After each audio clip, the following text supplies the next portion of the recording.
back to another episode of the Full Fledged Podcast. I'm your host, Justin Mulvaney, and with me today, my co-host, Brooks Benson. Brooks, say what's up. What up, everybody? Brooks, how you been, buddy? I've been good. Can't complain. Had a good weekend. Yeah, that's all I got. How you been? Pretty good. Pretty good. Went duck hunting Saturday. No ducks. Gonna get to hunt a couple times for deer and another time for ducks this week. Mhm. So kind of getting back into the groove of hunting again. Get a lot more time in the field. It's been like 2 or 3 weeks since I've actually had like a solid week of hunting or anything like that. Mhm. So getting back to it, it'll be fun. Nice. Yeah, so got some plans. Nothing's really set in stone. I don't know where I'm gonna go tomorrow. I don't know where I'm gonna go Thursday. I'm gonna go one day each to the southern unit and this other unit. Just kind of split one day and one day, unless I really see something, wherever I decide to go tomorrow. If I Mhm. really see something that makes me want to go back Thursday, then I might, but I'll probably just do one day and one day, and then go scout some ducks on Friday and hunt them up on Saturday. Hell yeah. Tanner and I's new buddy Bryant, he I guess has been wanting to get into duck hunting a little bit, and so Mhm. I shot him a text and was like, "Dude, you want to go with me Saturday?" He's like, "Let me see if I'm free." Yeah, I'm free. All right, let's go. So he'll uh, he'll help me carry out some decoys, and he's like, I've never duck hunted before, so I guess we'll see how it goes. I was like, "Nah, man, just point, aim, shoot. If you miss, you miss. Can't be worse than anything I've ever been a part of, so If you keep nothing to missing, lose." the only way you're gonna get better is you keep shooting. So, Yeah, it's fun to just keep shooting. So mhm. yeah, it'll be a good time. But I'm looking forward to it. I always look forward to a duck hunt. Good. There's just always that hope of something cool could happen. So Mhm. yeah. So other than that, things have been good around here. So yeah. Very I nice. guess the episode we wanted to have today. Not sure how long it'll go. It might be medium length, not necessarily full length. We'll see how long we ramble on about certain things, but Mhm. we're going to talk a little bit about some like rules and regulations in regards to our respective states. So Brooks kind of has some thoughts on Colorado and some things, the way things are ran there, things that he would like to see improved. I have a few things here in Tennessee that likewise, there's a lot of things I really like. There's just a few things that, I kind of have a couple minor gripes, and we had talked about it a couple episodes back of, they have the comment period available for most hunters and anglers in most states, if not all states, where, you get to go in and make your voice heard. Mhm. So, this is not Brooks and I just bitching to bitch, Right. especially me, like I fill that thing out every year that I can. It sounds like Brooks is probably going to fill his out. And so these aren't statements or whatever that are going nowhere. They're going to be us things that we actually feel, and we've tried to make our voices heard through those comment periods. Yeah, I think that's just gonna kind of be what we talk about today. Share the things that we have shared with our respective states, and wildlife management officers or departments, whatever you want to call it. And so, yeah, uh, Brooks, do you want to share a little bit about Colorado and the state of affairs there? Sure. Sorry, I had to mute my dog. He You're all started good. barking. Yeah, I'm still obviously trying to know the rules and everything. Like, obviously, I know the basics of hunting and everything like that. But like Hmm.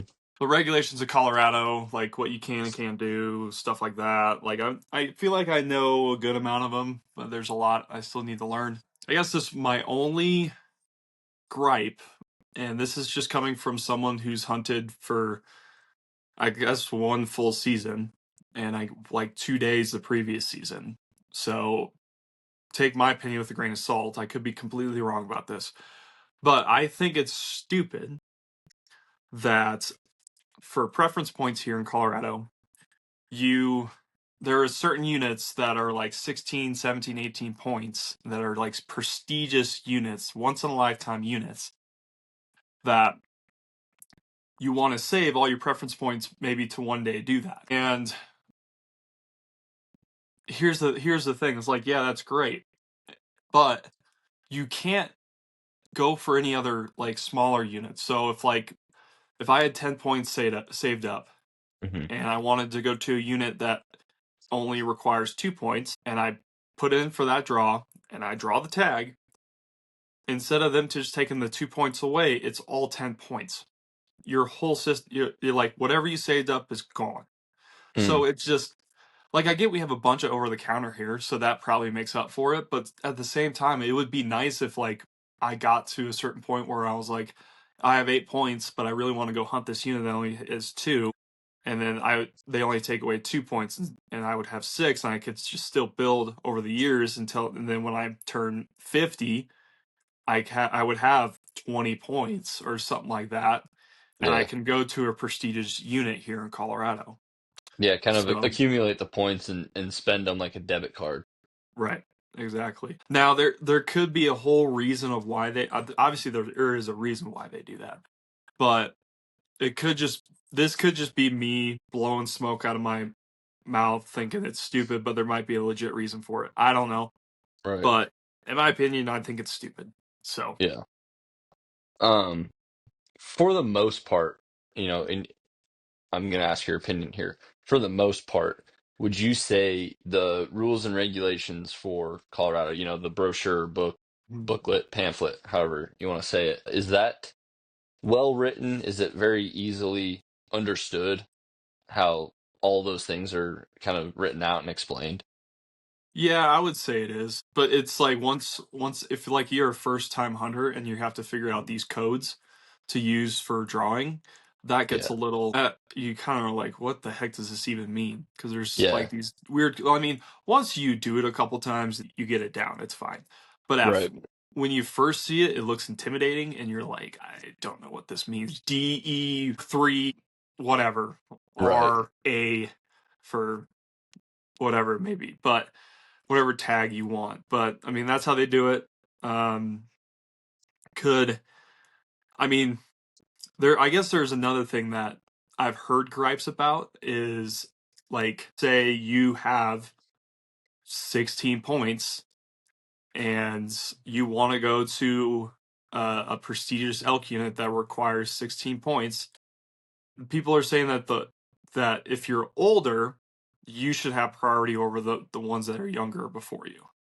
Which, in my Mm. opinion, sure, yeah. If you're an older dude and you're 60 years old and your time is coming to a close within the next 10, 20 years, like, yeah, I would absolutely that makes sense. Like, if you're up in that age group, that makes sense. Like, those guys should get priority, and then it goes down the list because they're the ones who've been saving for so long. Now, I don't know what the age the start or I guess the age you can start getting preference points here in Colorado. I don't know if it's I think it's 5. like as soon as you can get your hunter safety, I believe. So what's that, like 10 years old? Yeah, something 10, 12, somewhere in there. I Okay. think. I mean, granted, it's been, 7+ years since I lived there, so and Mhm. really like remember the rules and regulations. And so I could be totally off. So don't take my word for it. But Yeah. I think it's something like you could have started when you were like 12 Right. and just built up preference points because I think that's how like my dad was trying to do it with me was Mhm. we just put in preference points all the way through grade school, elementary or middle school, high school, because I wasn't going to be able to really hunt that much with sports and stuff going on. Mhm. Um, it was just like, all right, let's just save up as much as we can. Like even there's the special code that you put in where you just build points and you don't like actually Right. draw anything. And so it was like, okay, let's just do that. And then once he graduates college, let's just put in like a dream hunt all of our Mhm. points on Right. X, Y, or Z species or Mhm. whatever. Because like we did sheep, moose, elk, like we did points for all of those things just to build points. And it never panned out to I'd left, he left, and so that all kind of went out the window. But that was the That's initial plan was like just build up those points from mhm. the very first day that I could basically Right. until the day we decided we wanted to put in for whatever hunt. And Hmm. so, as far as I'm aware, that's how it was, and it probably is, but I don't know. Like maybe you're right because like you look at other states, kind of like Tennessee, Kansas has it, Louisiana has it or Hmm. has it. The lifetime licenses, Hmm. you can buy those for, and it's a little bit different because the quota thing gets a little bit fuzzy too because Hmm. they have quotas and which they're technically draws, Right. um, and it's just a different way of saying it. But we have lifetime licenses here that you can buy for, you know, if I had a kid today or like this year, I could buy that kid, my kid, a Hmm. lifetime license. They're not even a year old. Okay. Like from the day they're born, I can get them, once they have all their birth certificate and all that stuff like in the system of the state, then Hmm. I can buy them a lifetime license.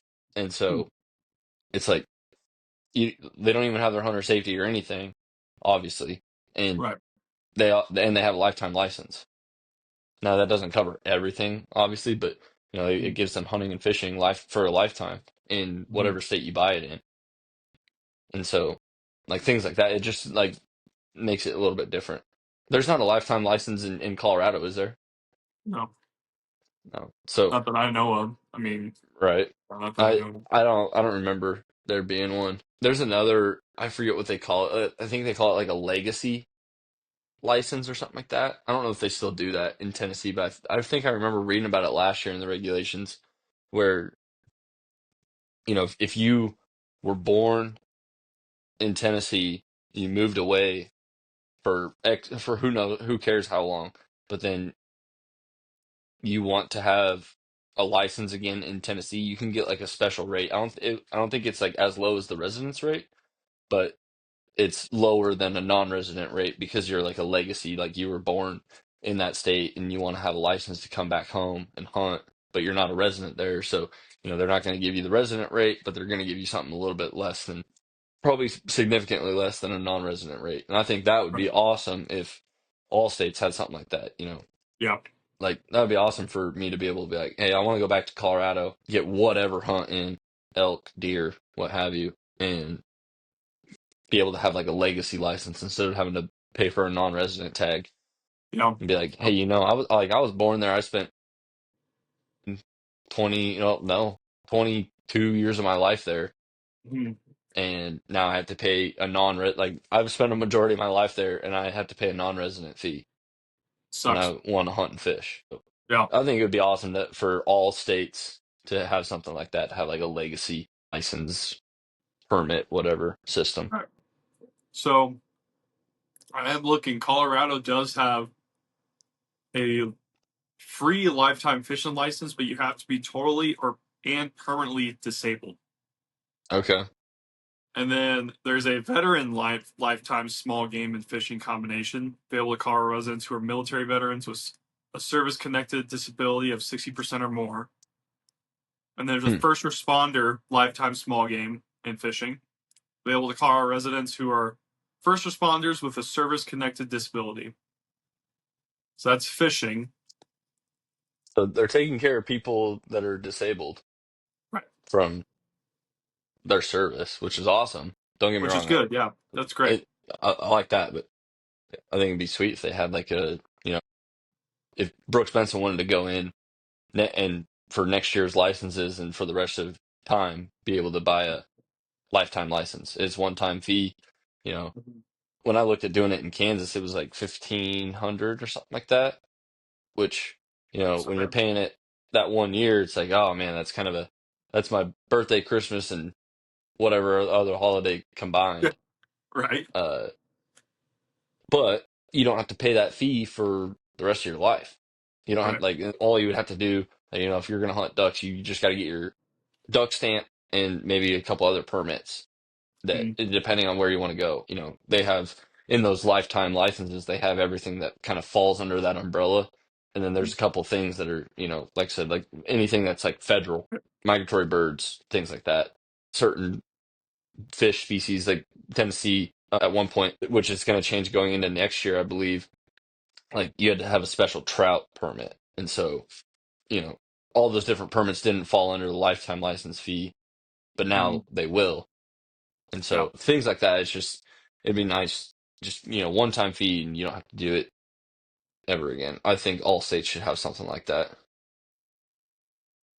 but Yeah. that's just me. So, any other comments or gripes on the state of Colorado? And so I officially looked up the preference point stuff. So drawing your first choice. If you successfully draw your first choice license for a species, your preference points for that species are reset to 0. That sucks. Yeah. I'm going to continue to say that sucks. I know there's probably a reason for it, but I don't care. It sucks. Yeah. Well, Um, like you said, you want to say from this year until you're, like you said, 60, 50, whatever. You want to build up points for forever, and you're gonna build up. How many points can you get a year? One one. built Yep. up. So, you know, One you for each spend species. yeah, so you spend the next 5 years just saving up. You don't spend any points for 5 years. And like you said, you want to spend two on a first, like your first preference or first choice preference spot would be, 2 points to go hunt an elk. Then all of your elk are gone because you draw that. But then in the case like you were saying where build it up, okay, but you still have three, then you just do it like every 3 years you get then you're at four every 3 years and five, 3 years after that, six, and then by the time you're 50, you have like 10 points built up, and you've had all these other really awesome hunts probably in Yeah. some places that you've drawn, and so then it turns into whoever paid the most over time Mhm. essentially has There. gotten the best tags or the best Yeah. chance at a tag, which I could see And people having a gripe on, well, that's just not fair because the rich win. right. But yes, I fed them. They went out. Yes. Sorry. Okay. Anyways, so I have heard this other thing with Point Creek here in Colorado is uh is my boss. He's got, I want to say, 16 points for elk. He's been Oh, saving up for unit. I think 60, is it 61 or 62? Oh my gosh, I'm blanking right now. I think it's 60. Hold on, let me go on the Onyx quick. I'm one of the blanking it. premier elk units. It's a premier elk unit, yeah. Yeah. It's in western Colorado, um, right outside Montrose. I don't want to win the ultimate hunting rig right now. Thank you. I do. Maybe. Said I do. I know. That's one I'll that put in. we've kind of been wanting to talk about. It's on our list of talking about having a hunting rig. Yes, That'd be yes. fun to talk about. That'd be a lot of fun. Once I get my truck, we'll talk about it. Because Oh, then we can both talk about our trucks and what we want to do. yeah. There we go. So 61. So that's a Unit premier 61. unit. But like the premier units are Northwest Colorado, Hmm. which are like I would have to look up preference points. So whatever. But I know like the ones in like the northwest section of the state are like prime. So I think Hmm. those might be 20 plus. I'm not sure. Anyways, so 61. Sorry for that little, obviously can cut out the dead space. But 61, that's a premier elk hunting unit. Hmm. And when I was me and my buddies, two buddies were hunting there this year. We were camped right on the border of 61 and 62. And two straight nights we were buelling back and forth with like 5 or 6 bulls that were just Hmm. right on the other side. And they're smart. They're not going to come over to the over the counter side. It's funny And how they know. we were hoping they would come, but Yeah. that's okay. But yeah, so anyways, so my boss, he's got, I think he said around 16. But apparently, like each year, it's gone up by 1 point, and he can't catch up to it right now because Oh, point they keep increasing it by a point each year for okay. what he says. And he's like getting frustrated with it. So, uh, Yeah, I bet. I don't know if it will happen next year. I don't know when 2025 regulations will come out. We can probably check CP. 2025. Excuse me. There is changes coming to Colorado hunting in 2025, which everyone knows. No more over the counter for non-residents. Yep. Uh, I want to say regulations for most states come out like February, yeah, which would make sense. Yeah, I February, don't March, see. because then like typically like the last thing that is part of the previous year's pamphlet is going to be like the conservation hunts for goose, the snow Mhm. goose, light goose conservation season, and that usually That's ends right. like mid-February, and then the spring turkey is typically the first thing in Mhm. like a book or whatever. And so sometime between the end of conservation season and the first of turkey season. Some states will include the following year's spring turkey in like towards the like whatever part of their books. And so Okay. maybe they come out like after turkey has already started and then Mhm. they just include that in both of them. But it just kind of depends on the Well, I state, I think think. I for primary draw, I think it's April here, Gotcha. so I'm sure it'll probably come out January, February. That would make sense. Yeah. That would make So, sense. So do you have yeah. any more gripes about Tennessee or comments? So the I guess the big two that I've had, I mean, it might just be me thinking it and saying it, and so that's why nothing has really changed on it. But you know, it's mostly one or two units that I'm really thinking of. But I could see it like the three or four, I guess the four units that I've really been to the most around here that are wildlife management areas.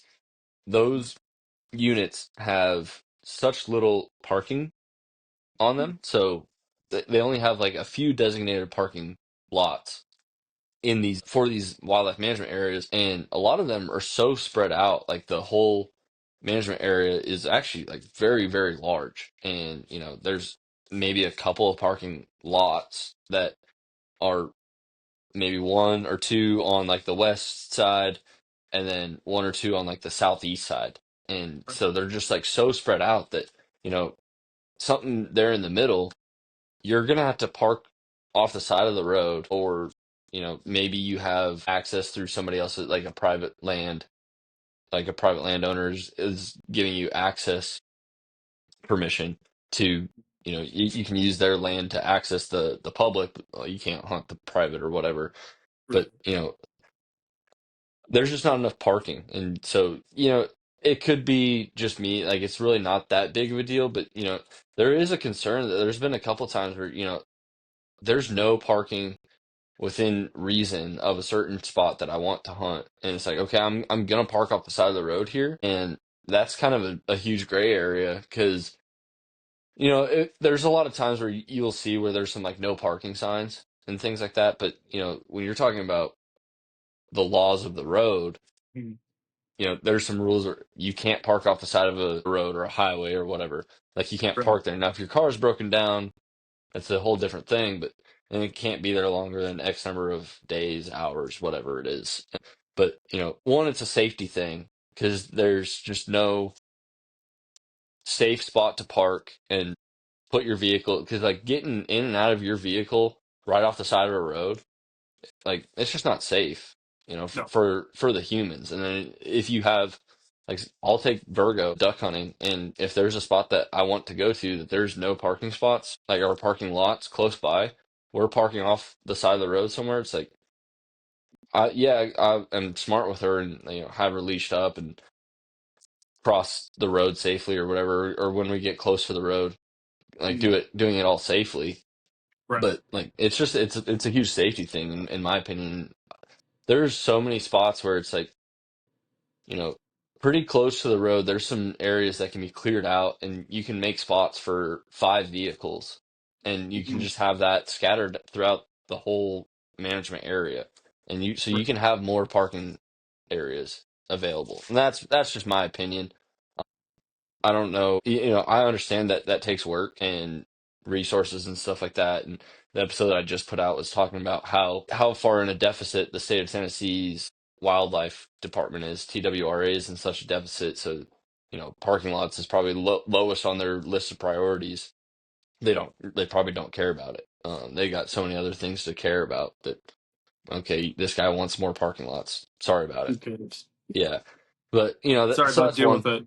Yeah, that's one thing. I could also see, if you add more parking lots, those places are going to get busier with hunters, and so, you be careful what you wish for, I guess. But a lot of these places are already so busy, and there's like the places that do have parking lots. They're such small parking lots that people. That one time I was telling you, we had 9 vehicles in this one area, and it's not even a parking lot. It's just like a road, and you can block people in. It's dumb the way that they have Right. that one set up, and but they have it labeled as a parking lot, and so it's just dumb on some of those things. I would like to see maybe more parking lots. I don't care if it means more people get to hunt in certain areas and it gets a little bit more crowded. I would much rather that than have to park on the side of the road and risk, my vehicle possibly getting ticketed or towed or whatever, just to be able to get into a hunt spot. And then my other, I guess, gripe that I've put in on the comment period thing the last 2 years, especially this one unit or this management area around that's right by my house. There, it's all public land, hunting around it, but there's 2 different units divided into it, and one of them I understand why they have it separate as a unit, because they run certain like private events out of it. But you know, there's certain areas that are connected. There's no like fences or anything like that. It's all connected. It's all public land of that wildlife management area. But they have it Mhm. zoned off. When you look at the regulations, they have it zoned off as no hunting.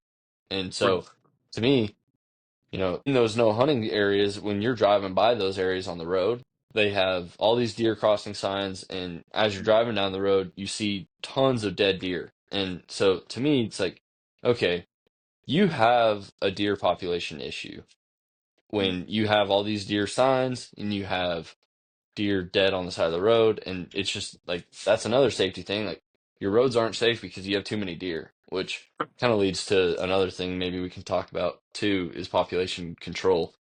But like they have these listed as no hunting sections of the whole unit itself. And it's like, Mhm. okay, if your biggest concern is like firearms, like let's start just labeling these areas as archery only. I Mhm. understand you're going to run into issues of people not reading the regulations that are going to go in and use firearms. But, you know, your deer population is too high in the state of Tennessee, especially in like the Middle Tennessee West with the regulations we have, having 3 does a day and $2 a year. That just it's screaming that your population is too high and that you have a problem and you don't have the solution to the problem. And so, you know, let archers get into those areas that are listed as no hunting Mhm. and let them hunt it. Maybe you have special dates and make it a third unit or a third or fourth whatever unit of the wildlife management area. Let people in to hunt these sections, because if you don't, the deer are just going to congregate to those areas because they know where they're safe. And then the only time that they're at risk is when they decide to cross a road, and they're just going to keep getting hit on the road, and you're going to have even bigger issues with that. So, Right. to me, that's my other gripe is, it's public land, and I understand that a couple of these management areas are owned by the Army Corps of Engineers, and they have certain things going on that, they probably don't want people snooping around too much and getting too close to certain things. But, you know, at a certain point, you got too many deer and you got to take control of the population. And so letting archers in there, and I'm not just saying that because I archery hunt, but like it would benefit me, but it would benefit the general public, even the non-hunters, having some population control of the deer around there. So, those are my two gripes. Parking in the around wildlife management areas, it's just not sufficient in my opinion. And then, Right. you know, having certain areas that are, it's open. around it for hunting, but they have certain zones for a unit that's zoned off for no hunting. I would like to see those, maybe they're only zoned off because they're too close to a dwelling and they just don't want firearms. Okay, let's get archers and let's let archers in there. I think it's more of a population control thing than a safety thing at that point. I mean, it all comes down to safety, but Yeah. those are my two opinions. I kind of briefly alluded to it, population control. Up north of us, there's a big population issue in the town's called Hendersonville. That's Hmm. like east, northeast of Nashville. And they've gone, like private citizens have gone so far as to hiring these companies that will come out and do like herd assessments, like deer population assessments for Right. a given area. And so, like these people that are in, I guess you want to call them HOAs or just neighborhoods, general areas, they've kind of like all teamed up together and said, yes, we have an issue. Like it's a massive issue and we need it to be taken care of. And so they've gone out of their way to privately fund deer herd assessments. And so these people have flown drones over and been like, okay, you have X number of deer in this area. And that's what I don't know the number that they came out with, but I don't know if they ever made that number public. Hmm. But they have admitted like this number is way too big. Like it is not safe for the roads. Like people are having property damage from the deer. Like okay, people's flower beds are getting eaten up, so be it. But like there's a like the amount of foot traffic that these deer are having through neighborhoods, like it's like tearing up yards, let alone Right. like people that have like small crops and things like that. Like they're tearing up small crops of like small farmers.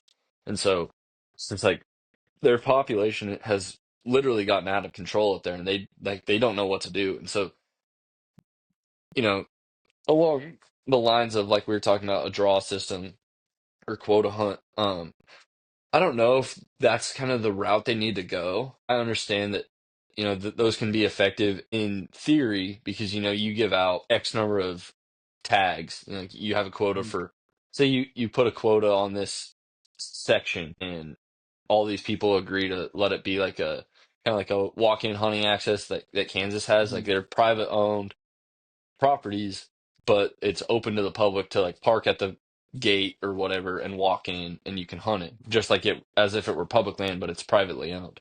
Um, you know, have it to be where though that section or that area is a quota hunt, and say you have 100 tags out there. Now that's not guaranteeing that you have 100 deer get harvested out of there. And Hmm. so, I think that's one way of doing it. You put out that quota and you just kind of hope that, you know, I'm sure that there's a equation that they can put and being like, okay, when we have quota hunts, you give out X number of tags, typically X number are actually filled. And so X minus Y, you figure out, you know, that's kind of how you can control population. Well, okay, maybe, but from the sounds of it, this problem that they're having, and it sounds like a lot of Nashville is starting to have, is, just the boom of deer population. It's almost like you would almost need like a hired to hunt type situation where, you have deer hunters sign up basically like archers or whatever, because a lot of these are in like suburban neighborhoods. And so Right. archery would be like probably the best quietest, kind of under the radar method, unless you just want to go out there and be like, okay, we just need like 5 people with guns and we're just going to take them out, which that sounds unethical as all get out. Yeah. So, like, that it sounds like an episode of Yellowstone. Like, they just goes and let's just go pop some deer, get the population down. But, To the train station.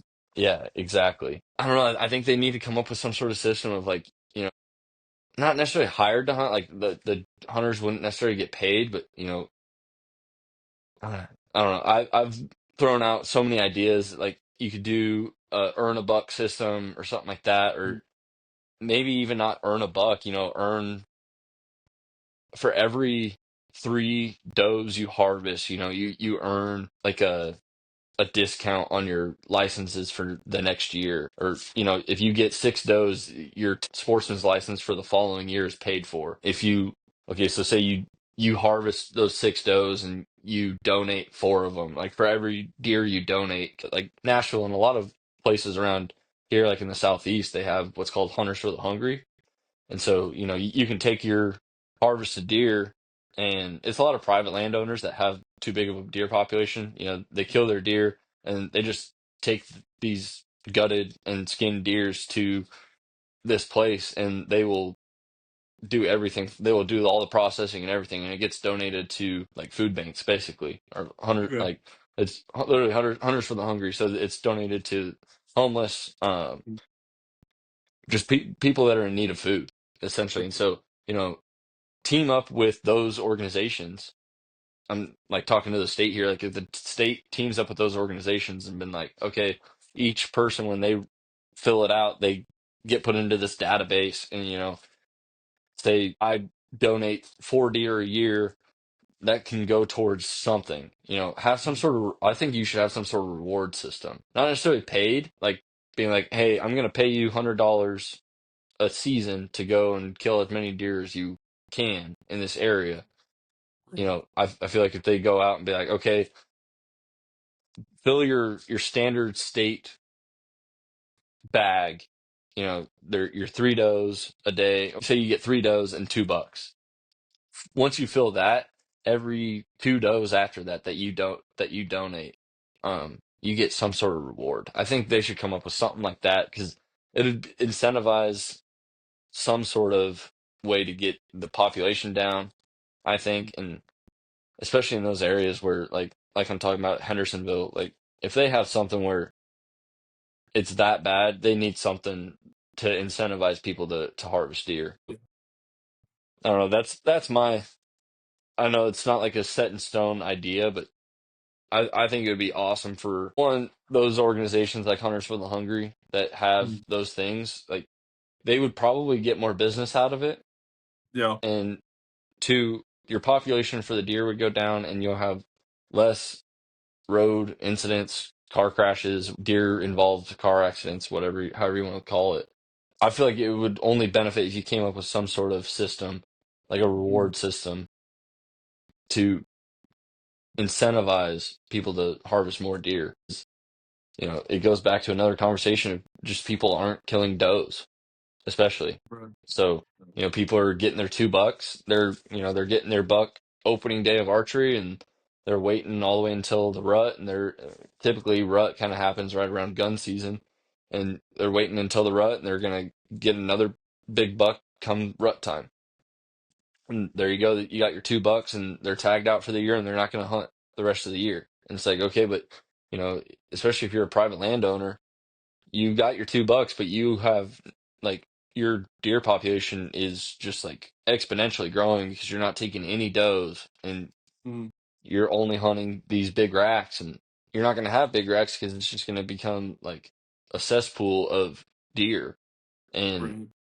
you're not going to have good genetics. And like I don't think people are like totally understanding that you need to harvest does to keep your population down, to keep everybody cares about genes. Like if you want your genes to be good, pause. I'm not a biologist, but this is like just kind of general knowledge I've accumulated. Like if you want your genes to be good in an area, you need to harvest more does.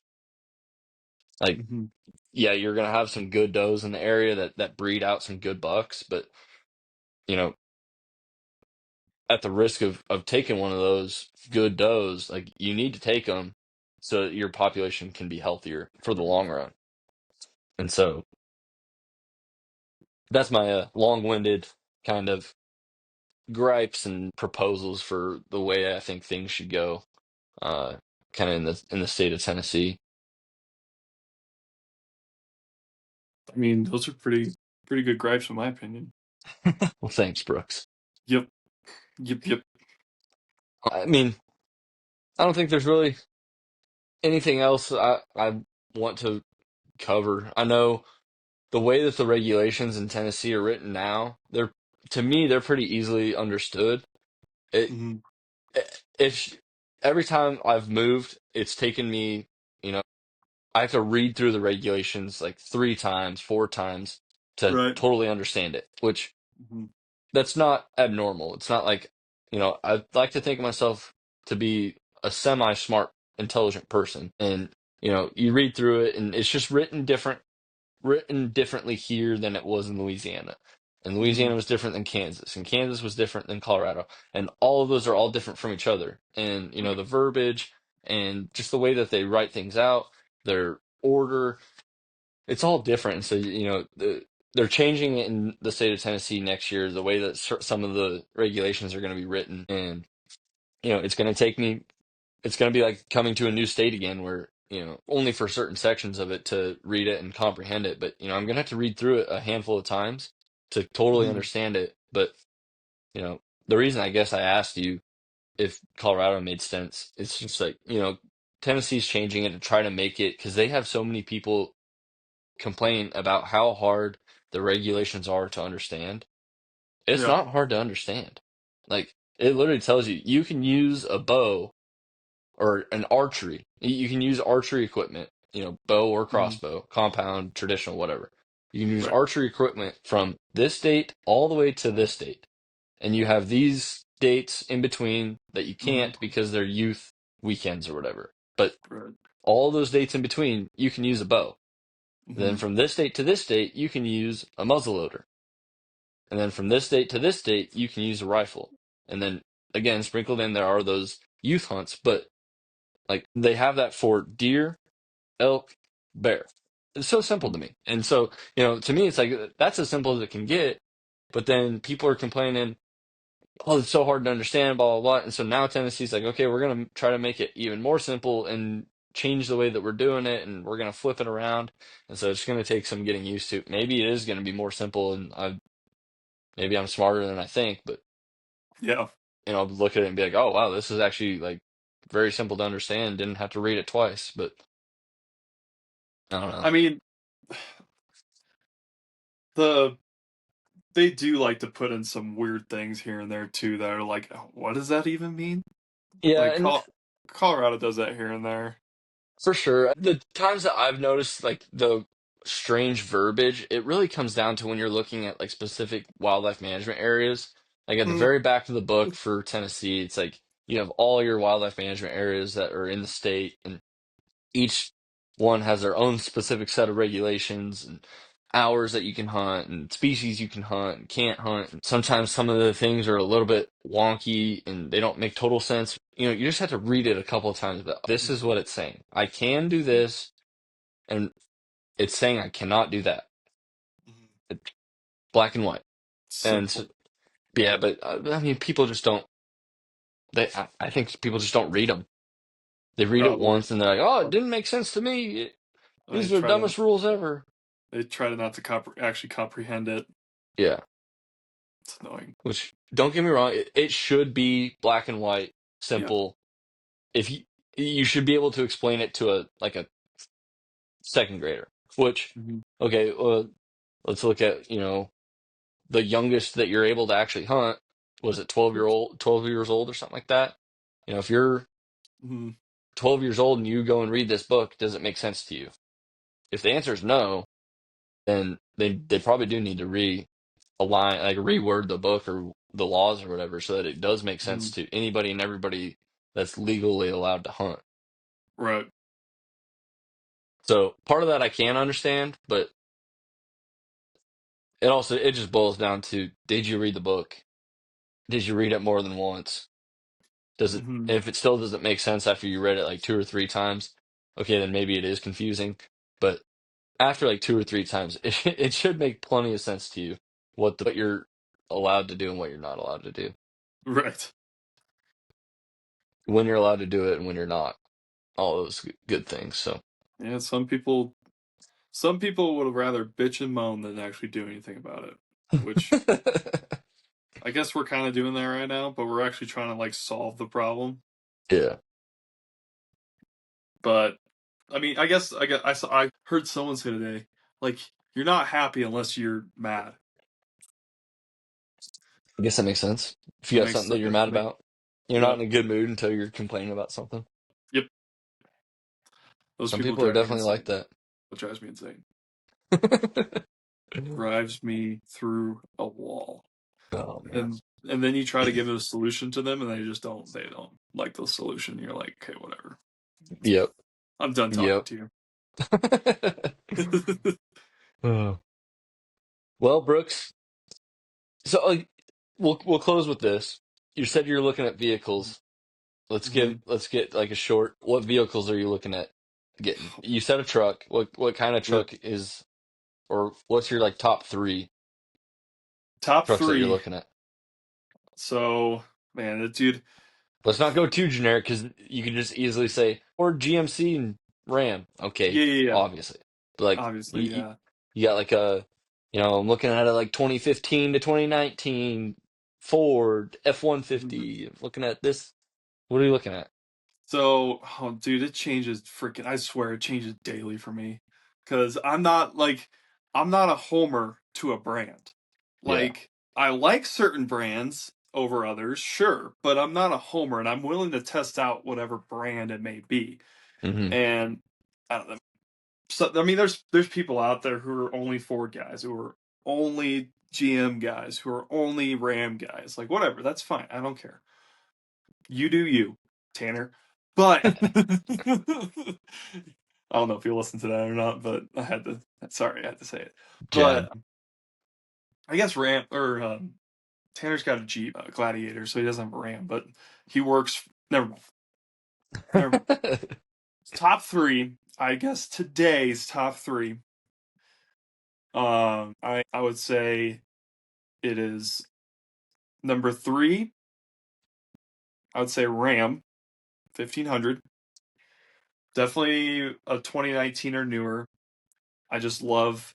I've driven them. I've driven a couple of those, and they just have so much room, and they're so comfortable. Then number two would be a Toyota Tundra, um, whether that's a double cab or the Crew Max. And then number one right now would be an F-150 between the years 2013 to 2020. As reality, that's I know I said I guess for RAM it would be newer, so I guess it would just depend on the Ford.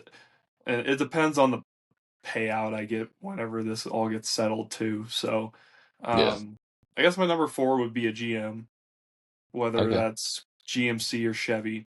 I do like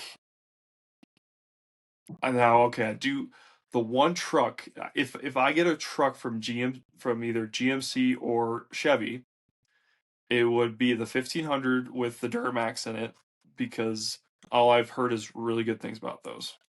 Yeah. So, Speaking of uh, engines, you said Toyota. Are mhm. you looking at going V8, V6? Does it matter? Oh, V8. So, So Toyota, you would have to go an older model. well, yeah, it would definitely be 'Cause- older. I yeah, screw the because V. they don't make the V8s anymore So, for the Tundra. yeah, right. It would be an older one for sure. Which those are Um, great. I had a Tundra. It was an '07. I had it for 10 years. It was a great truck. yeah, they all I hear is how great Tundras are, Yeah. and yeah, I know the gas mileage sucks, but I mean, the trade off, whatever you get Very reliability. reliable. Yeah, Yeah. you know it's going to start every morning. So I guess I should say, yeah, engine wise, Ram or for GM, it would be the Duramax, the baby Duramax. For My Ram, my dad has one, so I'll mm, if you need some more input, I'll let you know what he has to say. sweet, yeah, because I've only heard really good things, especially with the newer Duramaxes, their updated version. They came out in like 2022, 2023, or whatever. But then Ram, it would have to be a Hemi. So obviously older one now because they got the Hurricane 6 point or the 3.0 Hurricane with the six-cylinder turbo Hmm. in it now. Stupid. Tundra obviously V8. F-150 now F-150 either the 5.0 V8 or the 2.7 EcoBoost. Now I know I just dogged Ram for their six-cylinder turbo. I get it. But all I hear is really good things about that 2.7 liter.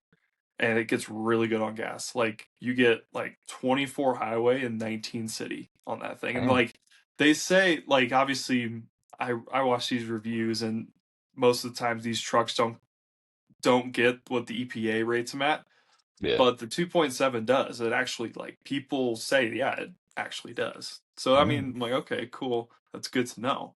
So yeah, that's kind of where I'm at. And I guess number 5 would be the Titan. Yeah. Can't hate the Titan. The They V8 look there good. is they're they look good. It's reliable. So but there's days I'll put the Titan as number 1 because I'm like, it's just a V8. But then I put it back down there. Yeah. So My last 2 cents, and I'll let you finish your thoughts. okay, Um, I saw a video. It was like yesterday or the day before, and I thought about sending it to you, but I think it was like very first thing in the morning, which is like 4:30 for me, and I know that's 3:30 for you, and so I was like, I'm yeah, not gonna send this to Brooks right now. I've you sent you a can because few. so you can send me stuff that early. I have my phone on do not disturb, so you're good. Oh, fair enough. But yeah, there's been Mm, times where I like just get to work like 5 o'clock, and it's like that reel is hilarious. I want to send it to Brooks. No, I don't want to. I don't want to wake him up at 4 in the morning. But you um, won't wake me up. anyways, I saw a video. It was like 2 or 3 videos in a row that I watched. I don't know how or why, but it was like these Ford mechanics. Mm, They were like this guy was going around, hey, what's the number one vehicle you recommend people don't get? These guys are like looking like it says Ford on their shirt, and they're like, mm. a Ford? And they're like, okay. And then they go to the next guy, what's the worst vehicle you can get? And they're like, oh, Ford by far. And it's like all these people are Ford mechanics. And they're like, oh, this is the worst vehicle ever. So that's my 2 cents. That's funny. It's probably the 3.5 because I mean I used to drive a 3.5, man, and once you get up to a certain mileage, just everything starts going whack on them. Yeah. I've driven 2 of them, and I think once I got to like 135,000 miles, everything just started going whack. And Mm. I'm like, it's not worth it. Now, they were the I had 2. So one was a 2011, which was the first year. Careful there, bud. He's Justin's joking. He's fine. But I had a 2011. That was the very first year of the EcoBoost. Now, I don't know. I really can't. Like, it's not really a good comparison because I drove a camper with that truck. Yeah. So there's a lot of strain that got put onto that engine. So if I didn't have the camper, it could have lasted longer. But to do well, like there was times with that one I would like start it up and be like, and like I'm like, oh, what the heck is that? And oh, dude, I think I switched the starter out of that thing like 4 times. No, It was yikes. stupid.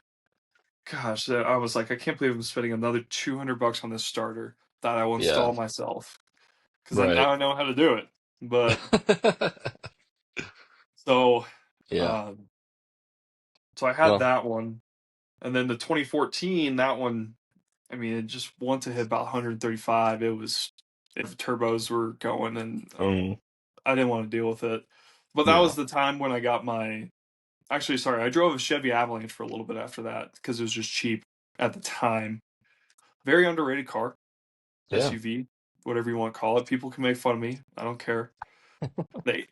The fold down 8 foot bed was kind of cool, but I drove that for a bit, and then that actually left me and my buddy who I was coaching with at the time on the side of the E470 driving back from Wyoming.